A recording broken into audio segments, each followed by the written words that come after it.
যে মানুষটা একটা বড় সময় পরিবারের জন্য প্রবাসে কাটিয়ে উপার্জন করেছেন, শেষ জীবনে সেই মানুষটিকেই পাওয়া গেল রাস্তার পাশে অসুস্থ অবস্থায়। আজ আর সেই মানুষটি নাই। নাম জামাল উদ্দিন, বয়স মাত্র 55 বছর। টাঙ্গাইলের সখীপুর উপজেলার কালমেঘা গ্রামের জামাল উদ্দিন দীর্ঘদিন সৌদি আরব প্রবাসী ছিলেন। প্রবাসে দীর্ঘ জীবন শেষ করে দেশে ফিরেছিলেন স্বাভাবিক জীবনে ফিরে আসার প্রত্যয়ে। কিন্তু দেশে ফিরে আসার পর জানা যায় যে তার দুটি কিডনি নষ্ট হয়ে গেছে। এরপর গত 1 আগস্ট গভীর রাতে তাকে কালমেঘা এলাকায় পড়ে থাকতে দেখা যায়। স্থানীয়দের ভাষ্য, তাকে সেখানে রেখে যাওয়া হয়েছিল।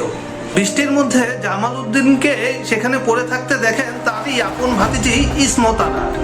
তিনি সেখান থেকে তাকে উদ্ধার করে তার বাসায় নিয়ে যান।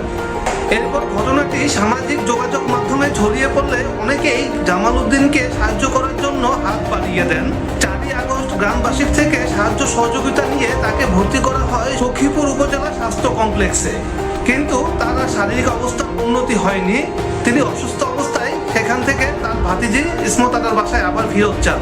সেখানে চলছিল তার সেবা যত্ন ও চিকিৎসা। কিন্তু এই গল্পের আরো একটি দিক আছে। জামালের স্ত্রী রিনা বেগমের বক্তব্য আবার একটু ভিন্ন। তার ভাষ্য অনুযায়ী জামালের সাথে তার ডিভোর্স হয়ে গিয়েছিল এবং সে তাকে তার গ্রামে রেখে এসেছিল। অন্যদিকে জামালের আত্মীয় স্বজন দাবি করেছে যে তাকে তার স্ত্রী দেখভাল করেনি, তার প্রতি সে অমানবিক আচরণ করেছে। অর্থাৎ এই বক্তব্যটি দিয়ে দুপক্ষেরই ভিন্ন ভিন্ন মতামত রয়েছে বলে আমরা দেখতে পাচ্ছি। কিন্তু অভিযোগ পাল্টা বক্তব্য এবং সব অনিশ্চয়তার মাঝেই গত 17 অক্টোবর থেমে গেল জামাল উদ্দিনের জীবন। ভাতিজি ইসমত আরার বাড়িতেই মারা যান জামাল উদ্দিন।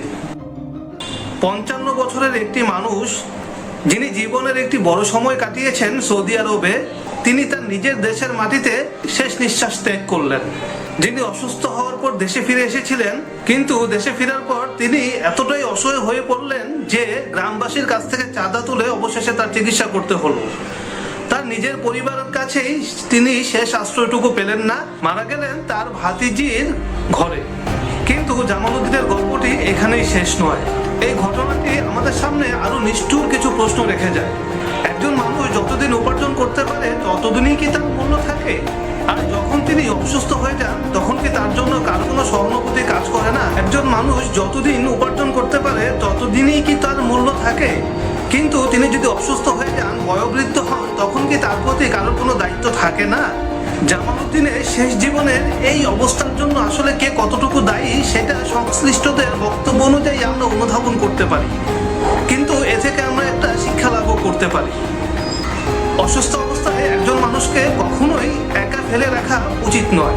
কারণ শেষ বয়সে একজন মানুষের টাকা পয়সার প্রয়োজন হয় না, প্রয়োজন হয় শুধু একটু মানবিকতা। জামাল উদ্দিনের এই গল্পটা আমাদের মনে করিয়ে দিবে, মানুষের পাশে দাঁড়ানোর সময়টা মানুষের মৃত্যুর পরে নয়, মৃত্যুর আগেই তার পাশে দাঁড়াতে হয়।